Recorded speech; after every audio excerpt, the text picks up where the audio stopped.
Hi everyone and welcome back to our channel.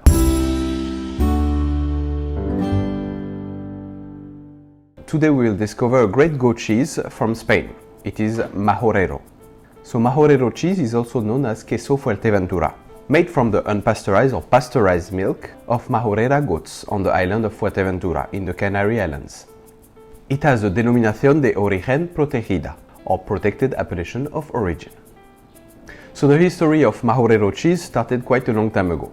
There are already references of the presence of goats in Fuerteventura prior to the conquest of the Bretons and Normans.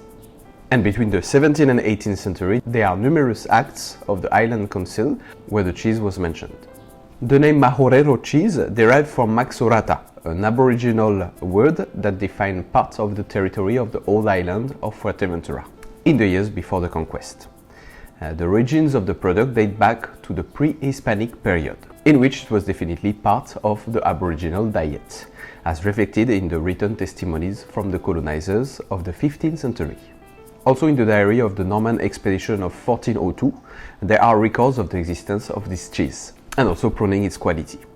Also in the agreements of the Council of Fuerteventura, it is reflecting the importance of this cheese production that is definitely part of the history of the island, not only for the self-consumption of the island but also for exportation. The written references of foreign travelers are interesting, such as the one of George Glass. He's a Scottish seaman and merchant adventurer in West Africa, and particularly in 1764, when he talks about the insular customs and the food that they were provided while being there, including this cheese. There is also write-ups from the French doctor René Verneau that spoke about this cheese, who at the end of the 19th century visited the Canary Islands and gave some more information about the producing and the different steps of making this cheese. So the cheese obtained the denominación de origen since 1996, so basically the appellation of origin. It is the first cheese in the Canary Islands to obtain it and the first goat cheese in Spain. And the European level, the DOP, so denominación de origen protegida, or protected appellation of origin, since 1999. So how is Majorero made? So first, the milk reception from the Majorera goat. The milk is being filtered and cooled to 4 degrees Celsius and stored. After this happens the pasteurization, or not, depending on the producers. So the pasteurization is a treatment of heating at 72 degrees Celsius for 15 seconds, or sometimes low pasteurization, which involves heating at 65 degrees for half an hour. After the pasteurization, there is the addition of ferment that are replacing the one that have been eliminated during the pasteurization. After this, the cheesemaker will add the rennet, which is the enzyme that helps the curdling of the milk. There is a certain rest, usually 60 minutes, before the cheesemaker starts to cut the curds. So then the cheesemaker cuts the curds into very small pieces, usually between 5 and 15 millimeters in diameter. It is important for the drainage of the cheese. And after this, of course, the cheese is drained. So remove the excess liquid. Alors, the smaller the fragments, the better the drainage. After this, the curds are placed into molds, round molds. They're usually made of plastic and they will give the final shape of the cheese. There is, while the cheese is in the molds, a second drainage, okay, that can be done either by machine, if it's more, I would say, of industrial cheese, or the traditional way, by hands, pressing the cheese by hands, to help removing the excess water that still remains, and also help to have the cheese having its final shape and ready for the maturation. There is usually 3 more pressing that lasts for 2 to 3 hours, and in between each pressing, the cheese is flipped upside down. So once the necessary time in the molds has elapsed, the cheese is being removed from the molds. The next step, which is very important, is the salting. It can be both wet, using a brine, by soaking the cheese into a brine, or using dry salt by hand on each side of the cheese. It helps to develop the flavors and aromas of the cheese, and also for its preservation. It contributes also to the formation of the crust. Alors, in case of immersion in a brine, the duration should not be more than 24 hours.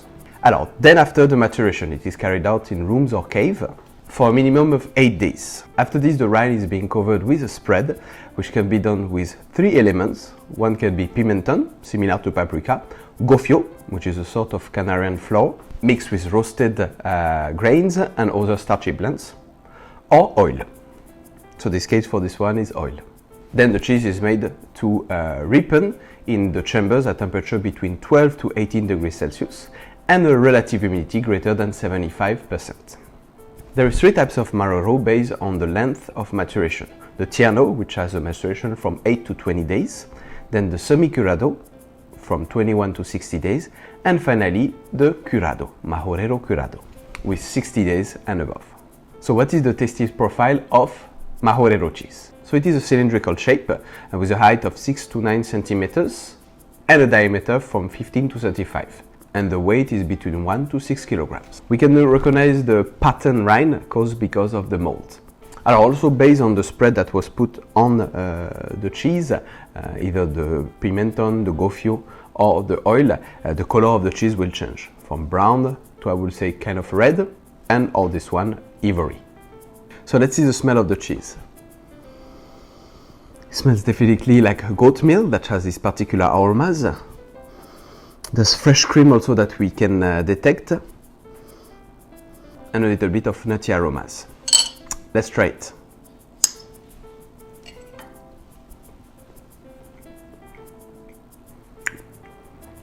So the taste is a little bit buttery, slightly spicy with some nutty flavors where we can recognize some walnuts, and that tastes a little bit acidic. Okay, the acidity will be a good element for wine pairing. And also this very nice taste of fresh milk, fresh cream. The texture is not very crumbly but quite elastic. So what to pair with Majorero? So Majorero cheese combine well with young and fresh white wines with the little acidity. Okay, that will pair very well with the acidity of the cheese. So white Rioja will be a good choice. It can also pair really well with a medium aged and aged red from Ribera del Duero or Rioja in Spain. It will pair also very well with sherry and manzanilla. So with food, this cheese can be your best companion, definitely with pasta, risotto, or even paella. Just grate it on top and it will be amazing, even on top of salad. So thank you for watching this video about Majorero cheese. We hope you liked it, and see you next time for another cheese video. Cheers! Thank you for watching this episode, and don't forget to subscribe, like and share.